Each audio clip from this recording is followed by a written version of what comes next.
Hello, kids.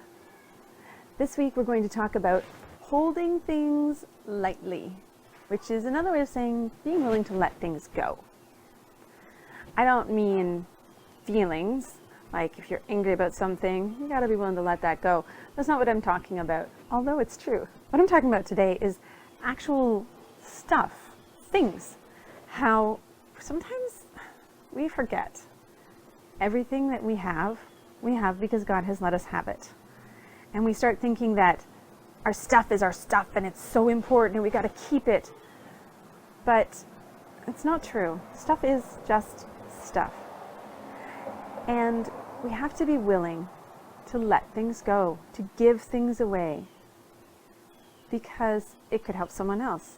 It's really hard for grown-ups too. It's not just kids. But I asked one of our Destiny kids a question several months ago about one of their favorite stuffed animals. And I said, if you knew there was a kid on the block who had no stuffed animals, would you be willing to give them your favorite one? And this kid answered me very honestly, no, I don't think so. That would make me sad to give away my favorite stuffed animal. I wouldn't want to do that. So then I said, okay, well, would you give them a different stuffed animal? And the child said, but I love all my stuffed animals. I wouldn't want to give one away, which is totally honest. But if we see somebody in need, we should be willing to help them, even if that means we have to give up something of our own or sell something that we have in order to get money to help somebody else. It's a hard truth, but it is a truth. People are way more important than things. Things can be replaced. People cannot. And God loves people so much, and He wants us to love them that much too. And it's hard. I admit it's hard, but it's important. So we have to learn to hold things lightly, which means that we have to understand they're in our lives for a time, and then we have to be willing to let them go. And we have to always be willing to let things go if it means we can help somebody else. If I could teach you anything in this whole series, one thing, okay, there are several things, but one of them that I would really like you to learn is this. People are more important than things. Anything. People are so treasured by God. Okay, the Bible talks about how God makes the grass grow. So God cares about the grass. God makes sure that the birds have what they need for their nests. So God cares about birds. But more than every blade of grass and every bird, God cares about people. People are the only things that God made in His image. People are so precious to God, and they need to be precious to you too. And that means that your stuff shouldn't be that important. If you're fighting with a friend or a sibling about a thing, a toy, people are more important than that. And it's actually a really hard concept for Canadians and other people around the world that your things, your stuff is not that important. Let's face it, we love our stuff. We want our stuff. Some of us worked really hard for our stuff. So to suddenly say, it's just a thing. It's not that important. That's really hard to do, but it's so important. And it's very godly. And that's what we're going to be learning about today. Our first story today is called Who Will Speak Up? It's a really neat story from the book of Nehemiah, which is not a commonly read book, honestly. I mean, there are some books we read all the time, like Psalms, Proverbs. We read Matthew, Mark, Luke, John, Revelation, all sorts of Genesis, all sorts of these books. And Nehemiah is this little tiny book just kind of tucked in the Old Testament with some very, very cool lessons. So this story is called Who Will Speak Up? Nehemiah was well known and well liked. When he walked through town, people shouted greetings or came to him for a little chat. It usually took him a long time to get anywhere. The people told him when they had great successes and also when they were struggling. He cared so much about his fellow Jews that he rejoiced with them or helped when he could. But today, well, today was different, and Nehemiah's anger showed all over his face. his pace so quick that the priest at his side struggled to keep up. Without even waiting to be announced, he marched into the home of Jedediah, where he had told all of the nobles and wealthy to meet him. Jedediah had hosted a dinner for everyone, and many of the men froze with forks halfway to their mouths when Nehemiah's voice rang through the room. "Good," he said. "You're all here." Jedediah started to rise and gesture to a chair which was pulled out by a servant. But Nehemiah waved them both away. He walked to the table and leaned both hands upon it. "Interest?" he shouted. "You are charging your fellow Jews interest?" Many faces around the table flushed with embarrassment. "If you have money to lend, do it. Why charge 1% interest? The only reason to do that is selfishness. You wish to increase your wealth, and truthfully, you have no interest in helping your people." David, a very wealthy man seated at the end of the table, opened his mouth in outrage, but before he could utter a single sound, his neighbor put a restraining hand on his arm. "This is not about you," said Nehemiah. "As a people, we have been slaves to many other nations. How could you make a slave of your fellow Jew? When they are unable to pay you, you take their homes, their vineyards, their children?" He looked over to the young cupbearer standing behind Nehemiah. The boy, no more than 8, had allowed a single tear to roll from his eye and down his cheek. Nehemiah strode over to the boy and put a gentle hand on his shoulder. He guided the child to the table and spoke in softer tones. "Whenever someone comes to me for money, I lend it, and I expect to be paid back, as do you. But I expect to be paid only what I have lent.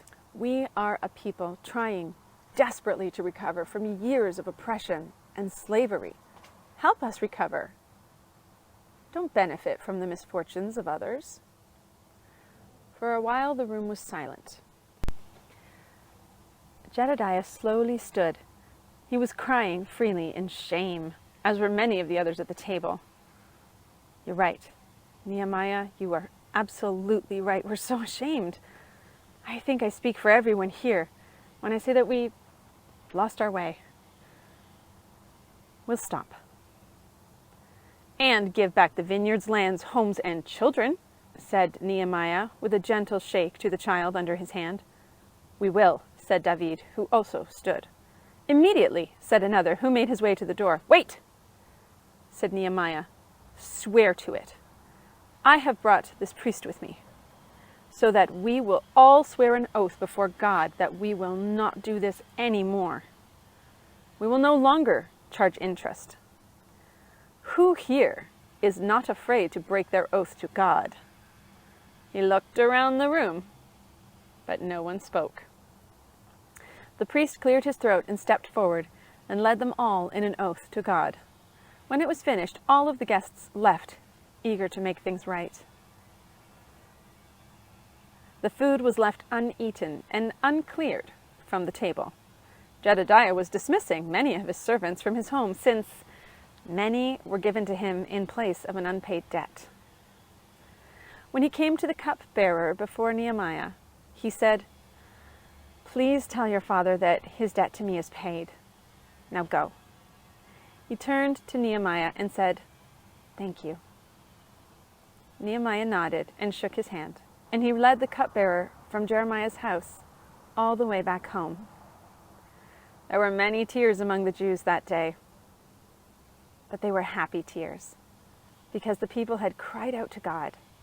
He had heard them, and he had sent Nehemiah, a wealthy man, to correct the wrongs of the wealthiest among the Jews.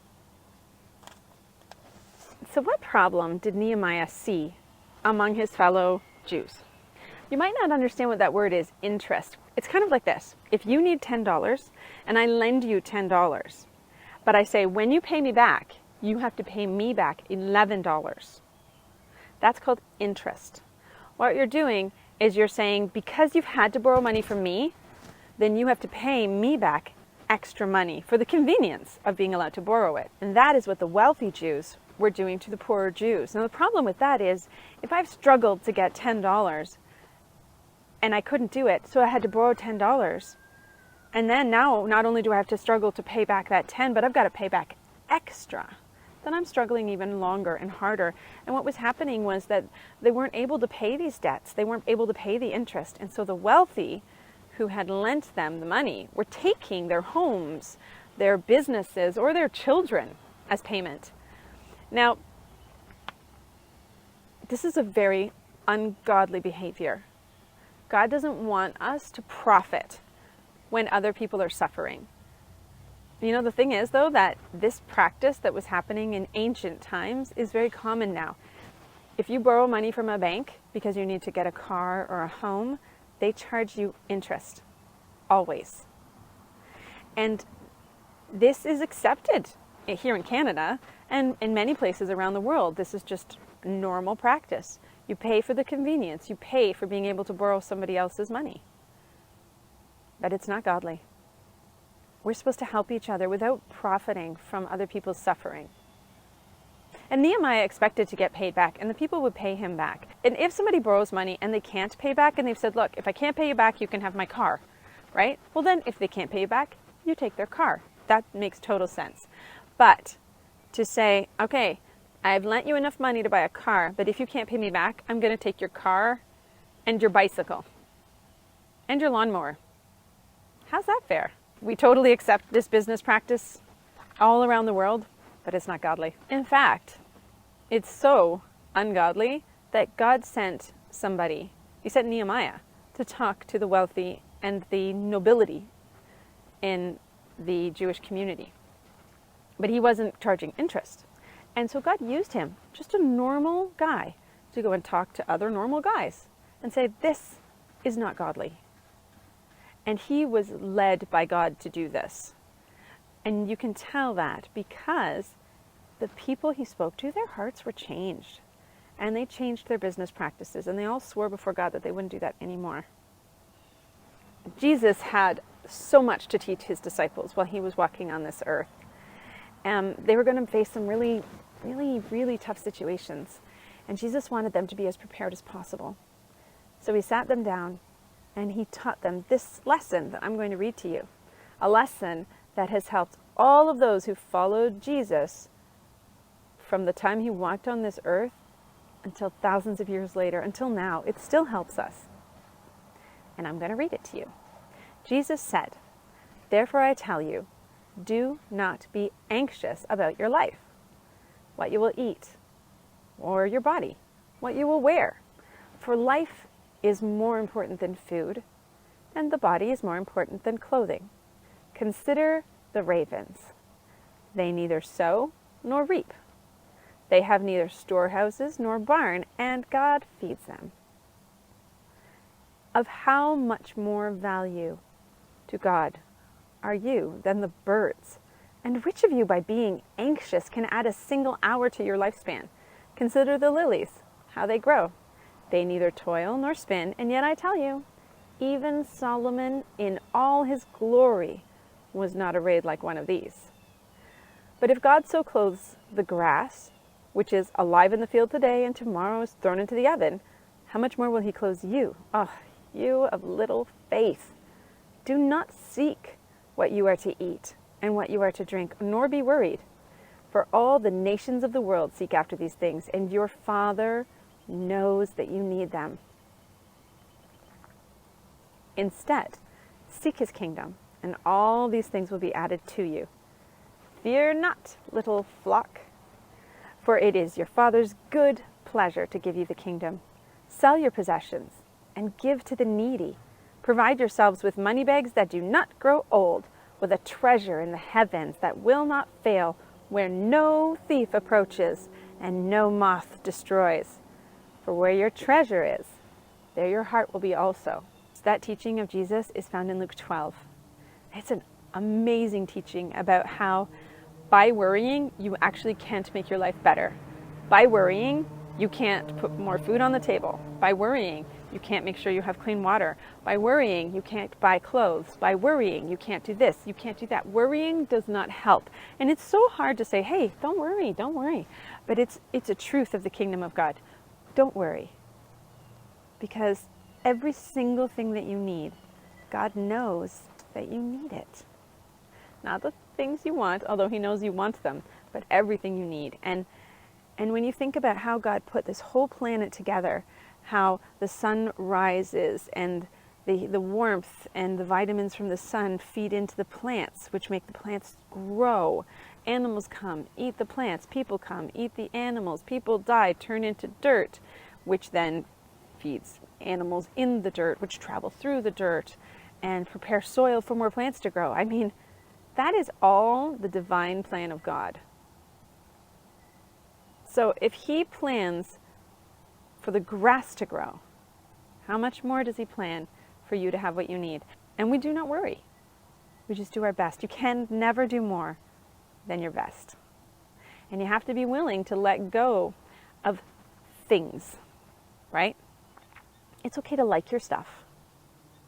It's okay to want your stuff. But when you look out there in the world and you see people in need, you should be willing to give away your stuff. You need food, you need clothing, you need safety, you need shelter. Your stuff is not important. Your stuff is just stuff. People are important. People are more important than anything you own. And you should treat them that way. You should treat people like they're important. And you should treat stuff like you would be willing to get rid of it if you had to. Or if it would help someone else. If you think about it, how much of all the things you have are given to you by God? Everything. Simple answer. Although you might say, wait, my mom gave me this, or my dad gave me that, or my friend gave me this. True. But God provided those means so that they could get that, and they put those people in their lives so they could give it to you. Everything given to you is granted by God, even every breath you take. So what should we be willing to hold on to and keep and not share? What is it that we should keep really close to us? Nothing. That's right. Nothing. Everything you should be willing to let go of. Or we call it holding it lightly. You should hold things lightly. Things are just things. People are what matters. We are talking about holding things lightly. And to do that, I thought I'd play a game with the Destiny Kids. Now, as I said, you are all Destiny Kids. However, some of you are too far away for me to play this game. So we have 6 kids in our program who live very close to me. So I'm going to take this to each of those kids, and each kid is going to unwrap one layer of wrapping. Now, whatever layer they unwrap will have a number. Each number corresponds to one of the things here on the table. Whatever number they get when they unwrap, that's what they will get from the table. Now, they have no idea what these numbers mean. Whatever gift they choose is the gift they get. So here are the things that we have. I have a truck, an inflatable number 1 hand, a frisbee, a lunch bag, pencil case, whatever you want it, a bag with 3 punch balloons. I've got 2 sets of these. Daily glasses, 2 super balls. I have 2 pink bubble ones and 1 red one. I've got a panda puzzle. I've got a bottle of water balloons, one of these little try and bounce the ball games. Avengers crayons, glitter glue. I have another bubble thing here. It's a Spider-Man bubble wand. Those are the prizes. So there are 18 prizes here. I guess we'll see how that goes. Hi! I have a really cool story that I just couldn't wait to share with you. I needed to get a piece of my van replaced, and unfortunately it's been taking a little bit longer than I wanted it to. I was hoping I could get it done in a couple of hours, and it turns out that it won't be ready until the weekend. So that's inconvenient for me, but I figure that it's okay because somehow I'll get the stuff done that I need to get done, and it'll all work out. And even if I have to walk to do some of this stuff, I can. But then I encountered a problem because I had to go all over town for this Destiny Kids video to do this game with these prizes, and I wasn't sure how I was going to get that done. So my friend stopped by and said, "Hey, it's weird, your vehicle's not in the driveway." And I said, "No, it's in for repair."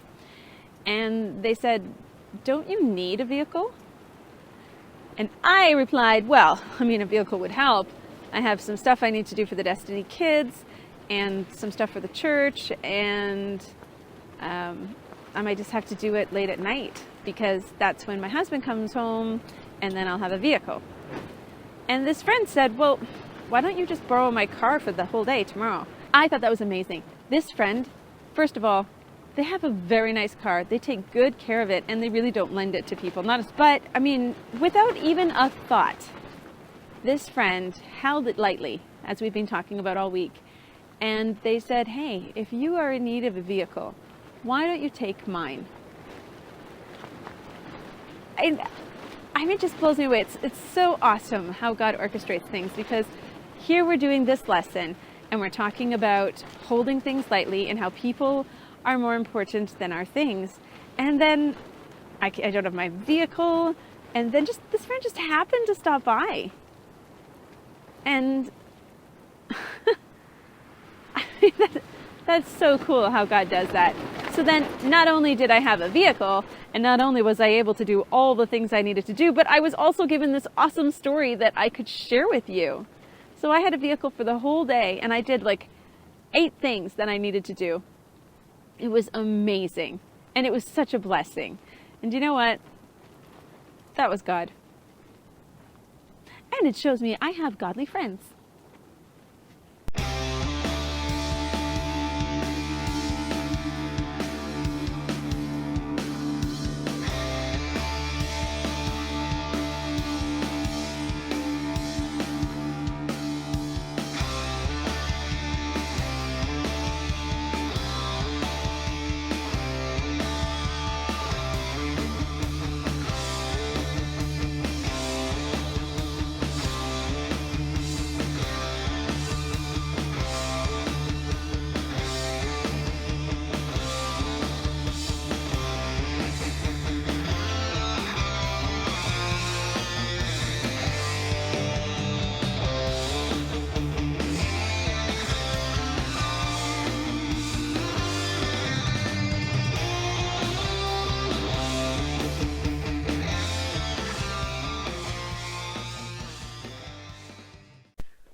Hi, Lecta. Hi. Are you ready to help me out with our memory verse today?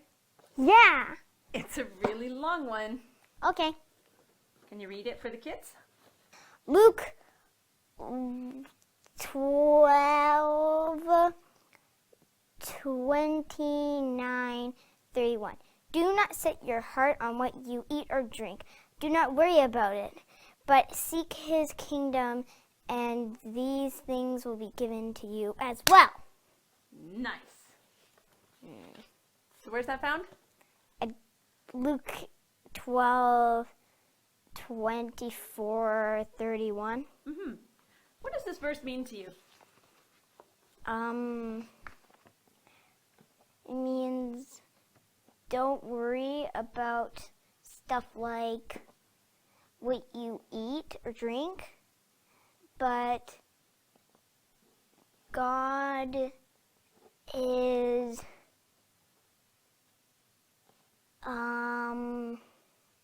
willing to give you stuff that you can share with others, I think.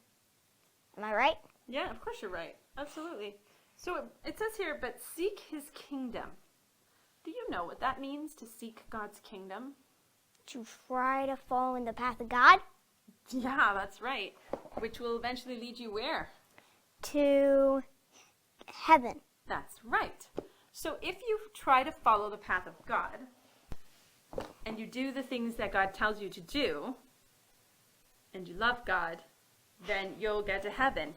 And if you're, but if you're focusing on following God's path, what about your food and your clothes and your shelter and stuff like that? Don't you have to worry about that too? Well, God helps you, so I don't really think you do. No, you're right. We don't need to worry about that. God knows exactly what we need. And in times of trouble, he provides things for us. He's an amazing God.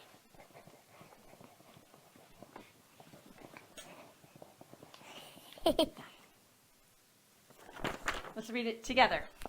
Luke 12:29-31. Do not set your heart on what you will eat or drink. Do not worry about it. But Seek Can you his... seek? Can you do binoculars? I only have one hand. There you go. Seek. Here you go. But Seek his kingdom, and these things will be given to you as well. Ta-da! Can we do jazz hands? Yeah? Yeah. Jazz hands. Yeah. Our remember tree item is a blanket. Sleeping bags are great if you're going somewhere and you're expecting to sleep. Yeah. An amazing thing, a sleeping bag. It rolls up. Some of them can be pretty compact too. And so they're easy to take with you when you're hiking or camping. But this is not the only blanket I bring camping. I also have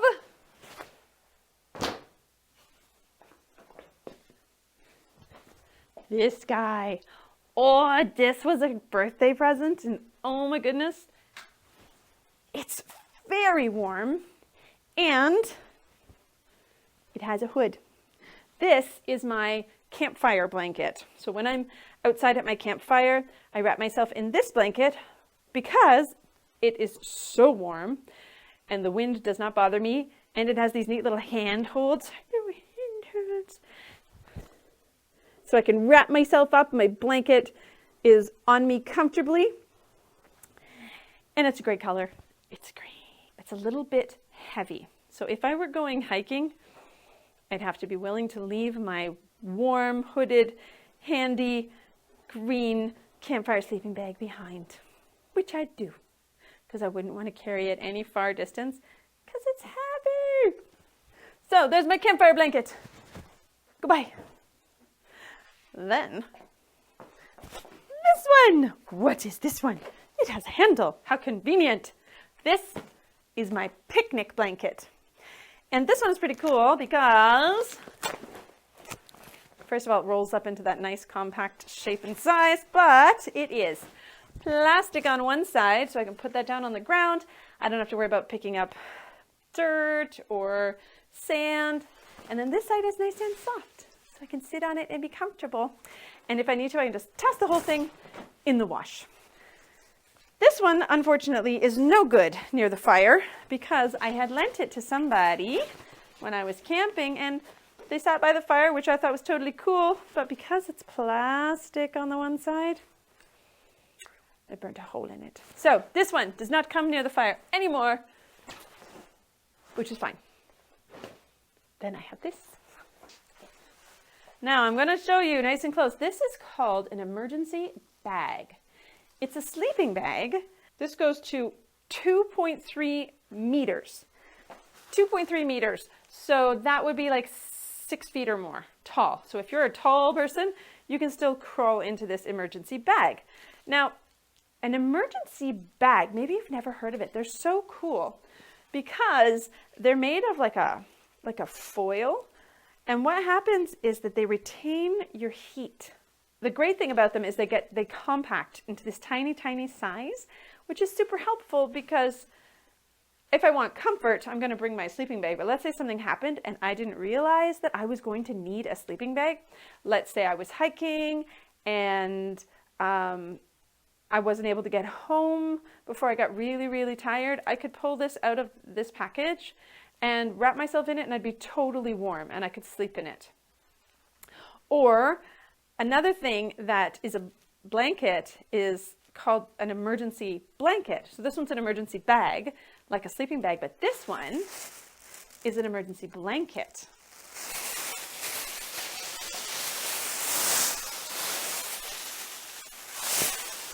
Look at that, like a sheet, except super warm. These are really great to just tuck into your backpack if you're going on a hike. Well, I have one for every member of my family. And then I have several in my first aid kit so that if we needed to, if we came across someone who was hurt, no problem, we could give these to them. And they are super warm. Look at how big this is. It's huge. Well, hello there. Come on in. Hi, Alexa. Hey. I can see through this. Really? Yeah. Oh, look at that. So if you were in the forest, you could wrap yourself in this blanket and you would still be able to see if there were people nearby who could help you. This is probably over 2 meters, just like the sleeping bag. See that? You merge it. See how you can see through it? And they're super, super light. Watch this. Excuse me. Watch this.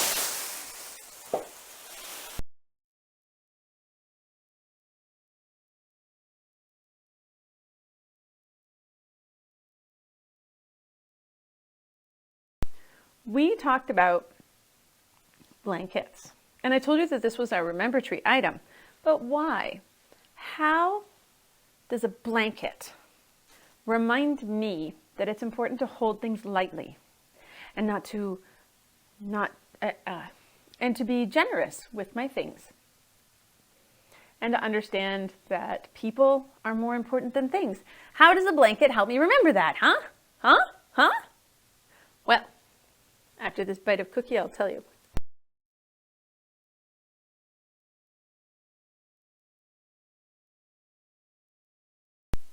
I think most people would say when they were camping, a blanket is a need. Any kind of blanket. It doesn't have to be a sleeping bag or other types of blankets, but you do need coverage at night, especially here in Canada, even in the summer. So a blanket is a need, and our God provides our needs. We have lots of things that we want, lots of things that we like, but they're not important. And God knows what's important, and He will provide what's important. So just like a blanket, when you're doing an outdoor adventure, is a need, we don't go without the things we need.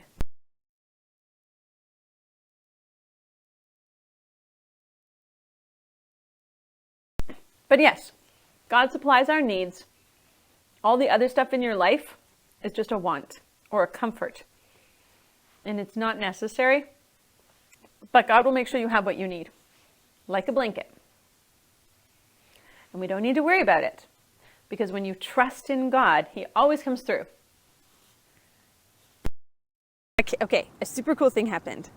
I made a plan where I was going to meet 2 of the kids at the church and do the game with them.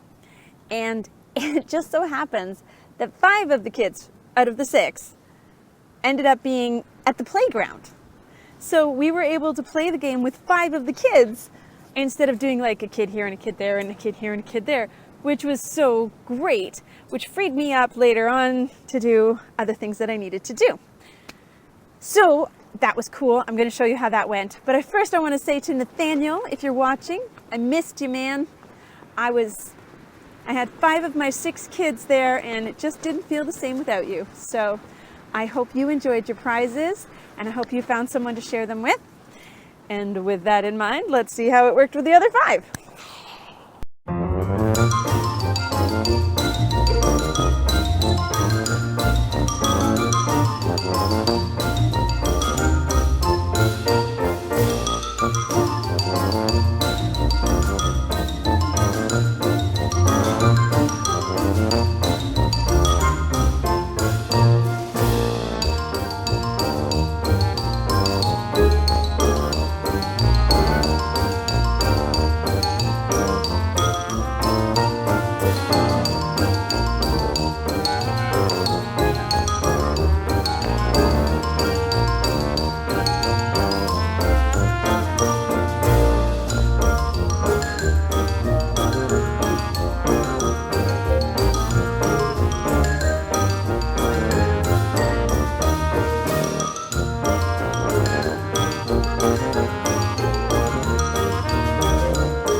I'm going to give you all of the prizes at the end.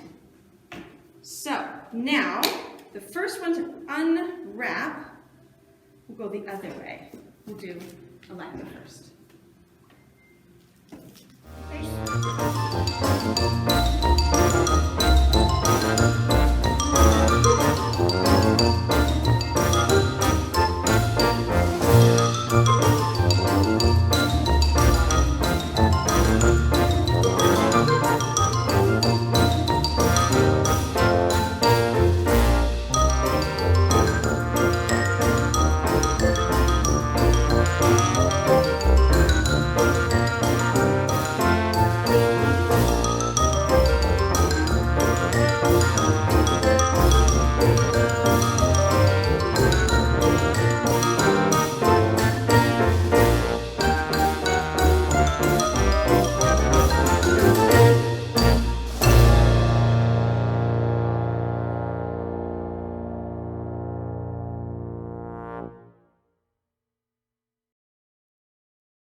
I get the nose glasses, I'm going to give them to someone like Bubbles. Okay, now you might not be able to hear it, but one of the kids says, I don't like Bubbles. And that was the prize he got. Like, the kids did not get to pick their prizes at all. It was all chance. So he got Bubbles and he was like, oh, I don't like Bubbles. Then watch what happens. Then this is Okay. Electa. And Bubbles. I got the nose glasses. Okay, so then another kid says, oh, I got the nose glasses. Didn't want the nose glasses. And Declan. One trade, Bubbles. Did you hear that? They're starting to trade, just naturally. You can ask to see if anybody wants to trade. Yeah. And this is the neat thing about stuff, is something you don't care for, somebody else is going to love. It's something that they love, you're not going to care for, and that's totally fine. So I said to them, yeah, you can trade, go ahead. Which was funny because at that point, it hadn't really sunk in that they were going to have to give these things away. So they traded so that they could have things they all liked. I don't think any of those kids liked all three of their prizes. They all traded them. Did you get glitter glue? He got the glitter glue. Yeah.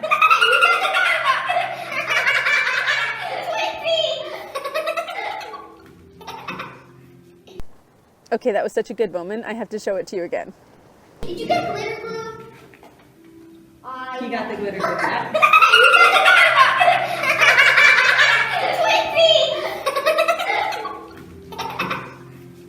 So that's pretty neat, right?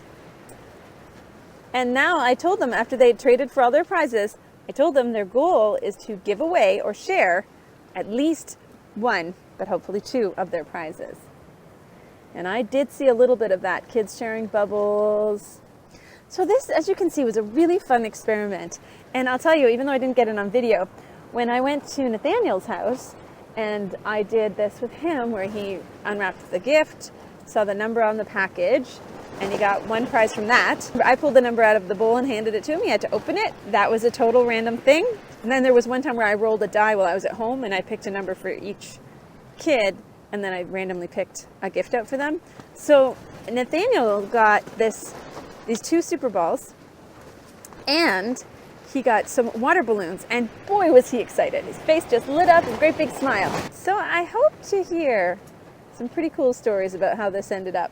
I think it's going to be fun. I sure had fun organizing it. It's time for the Your Turn Challenge. So I went around and I gave the children their prizes and they did the games.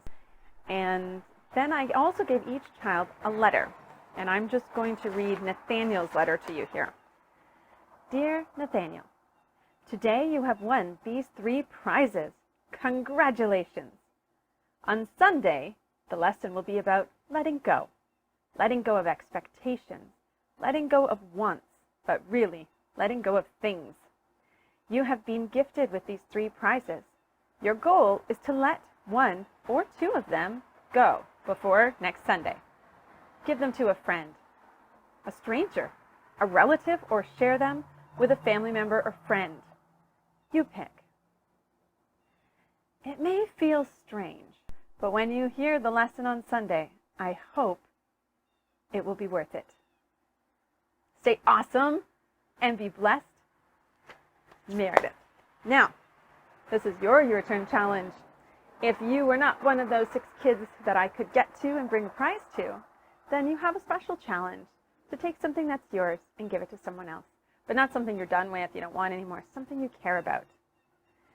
And give it to somebody who could really use it. Maybe you have a favorite hair clip, and you have a friend whose hair is like always in her face because she doesn't have any. You could give that favorite hair clip to her and say, I think this looks really pretty on you. Or maybe you have a basketball, and you have a friend who always comes to play basketball with you because they don't have their own basketball. Say, do you want my basketball? And I'll come play with you. Whatever it is, oh, it's going to be hard. It's going to be so hard.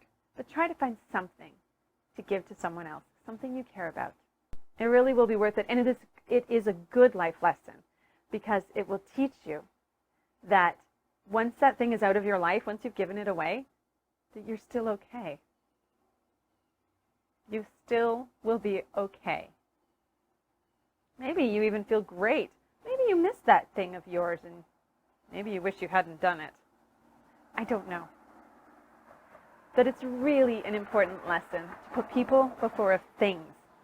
If you do and you'd like to share with me what you did or how that worked out for you or how you feel afterwards, send me an email at destinykids@rlcsimcoe.com. All right, so here we have our emergency blanket. We are going to put this on our remember tree. So before I do, let's just review. The best place to be is under God's authority. We have the water bottle. Happiness is being content with what God gave you. Rope. That you need to choose friends who honor God, right? We have our waterproof match. God has my best interests in mind, even when times are tough. We had our power food, right? To remind you got to feed your spirit as well as your stomach. We had the map right here. Choosing God's way is better than choosing our own way. We had binoculars. God's justice is always fair. Then I believe it was our compass. Having godly wisdom is more important than being right. We had our mirror. What God sees is the most important, and God thinks you're cool. The trail mix. Oh, this was so good, our trail mix. Yum, yum, yum. And this was to remind us that we need to give freely of what God has given us, because if we do that, it makes things better for everyone around us. And now we have our emergency blanket, which I have tried desperately to fold, and I have not done such a great job. Letting go. Letting go of the things that you've been given by God. Holding it lightly. Being willing to give up your stuff to help other people. Super important. That's what our emergency blanket is for.